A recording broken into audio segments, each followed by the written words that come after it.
now we present our State Farm assist of the game.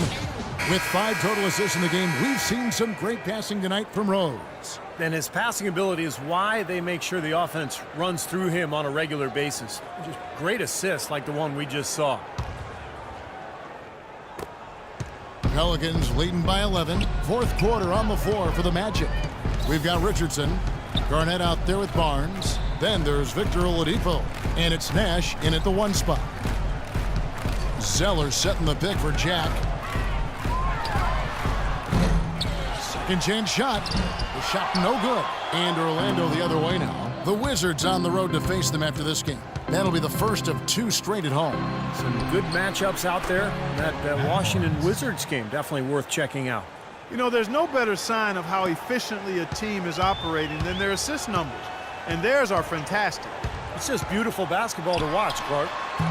Collison, good. He hasn't really done much on the offensive end, but he's worked within the team concept to help them get the lead. He's done some other things other than scoring to help his team get the lead here. And 2 shots coming up at the line as he gets fouled on the shot.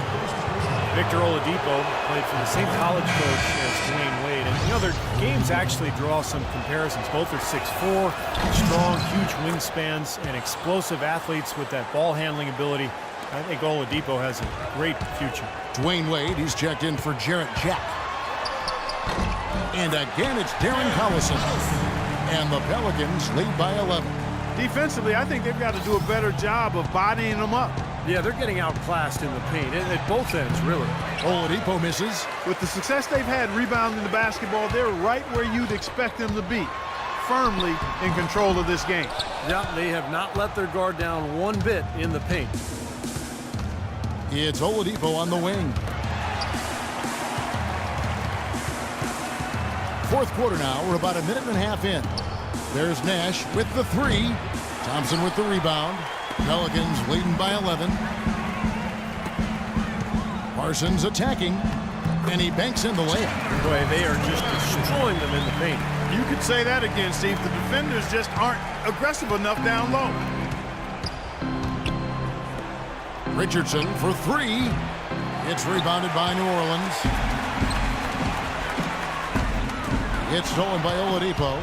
And here's the fast break. Oladipo leading the way. And it's slammed in by Garnett. Well, this is how you completely rattle an opponent's rhythm. Yeah, you know, such terrific on-the-ball defense to trigger the transition opportunity. And it wasn't just the tough D. It was the exclamation point they put on the fast break with the slam. Timeout called here. The Pelicans decide to talk it over. Victor Oladipo, the 2nd overall pick in last year's draft out of Indiana, viewed as a can't-miss prospect for his combination of athleticism and work ethic and defensive potential. And you called a lot of his games in college, and now you see him as a pro. Well, you know, he was also favored to win Rookie of the Year, and really like everything about Oladipo, Kevin. I mean, his attitude, his work ethic, his skill level. There was some question as to whether or not he was big enough to be a 2 guard, and he's shown that he's actually fairly comfortable running the point. His skill level is pretty good. We talked about him maybe being favored to win Rookie of the Year. That honor actually went to Michael Carter-Williams, NCW. But nonetheless, Oladipo had a strong first year. And now Doris Burke has an update from the sidelines. Guys, over that last break, I listened to Monty Williams address his team. He was propping his guys up for their defensive pressure, saying, listen, the pressure you put on them has been fantastic. Keep pestering them, keep forcing turnovers, and we'll be in a great position to win this thing. And the Magic giving Oladipo a lot of playing time at the point guard spot his rookie season. And, you know, that hadn't been his role at Indiana.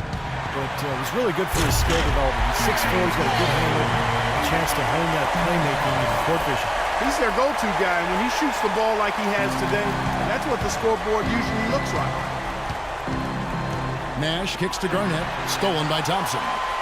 And New Orleans pushing it up now. Wade with the ball.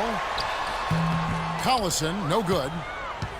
And speaking of the Rookie of the Year race between Oladipo and Michael Carter-Williams, a historic moment back in December. Those 2 rookies went head-to-head. They both had triple-doubles. The first time that's ever happened in NBA history. Collison against Nash. Pass to Wade. Back to Collison. He kicks to Parsons. Here's Zeller. Uses the glass to finish the race. And the Pelicans lead by 13.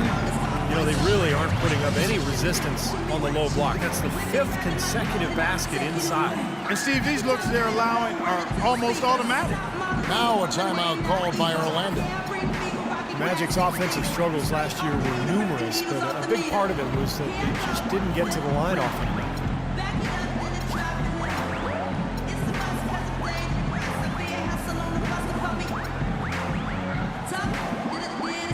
New Orleans making a switch here. Chandler's checked in, so Orlando going with an almost entirely new group here. Smith checked in for Garnett. Iguodala comes in for Barnes. Carter, he's checked in for Oladipo. And Derrick Rose is subbed in for Nash. And for the Magic not getting to the foul line, that's a two-headed coin, if you will. One side of it is not attacking the basket, but the other side of it is lacking the experience and craftiness to draw fouls. Chandler with the steal. And New Orleans pushing it up now. And Wade slams it in. Every point they get now puts them one step closer to the W. If they're not there already, Steve, just a tremendous all-around game of basketball they play. Back up the points about the Magic and the fouls you guys were talking about. They were dead last in the NBA in fouls drawn per game, Steve. Well, you look at the best teams in the league, they can feast on opponents at the line. So this is an area where the Magic could definitely improve this year. Parsons against McGee. Wade dishes to Parsons. Back to Wade. Just 5 on the clock. Orlando grabs the miss. Carter's got rebound number 5 here tonight. And so only one team answered the bell tonight. Not a monster blowout by any means, but still a double-digit victory for the Pelicans.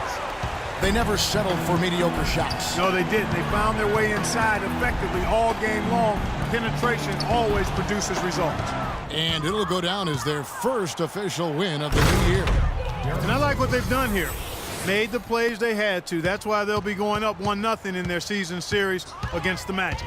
And you see the contributions from the role players on the team. And, boy, what a game it was for Dwayne Wade.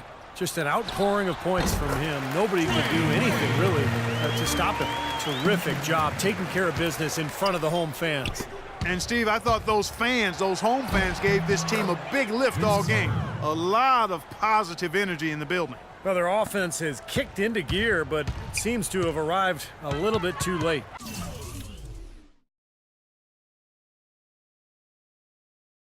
And as a coach, that can really be frustrating. I mean, your guys were stumbling along for most of the game, and now, when it's basically over, they finally decide to come alive. Oh, get it! Oh, watch out now. Just look at how quickly their lead has grown over the course of the last few possessions. Boy, they've really saved their best for last, haven't they? Here's Rose. Tyson Chandler pulls it in. You're not doing your team any good forcing a shot like that one. You know, I agree. He's got to know better than that. So easy. Kevin.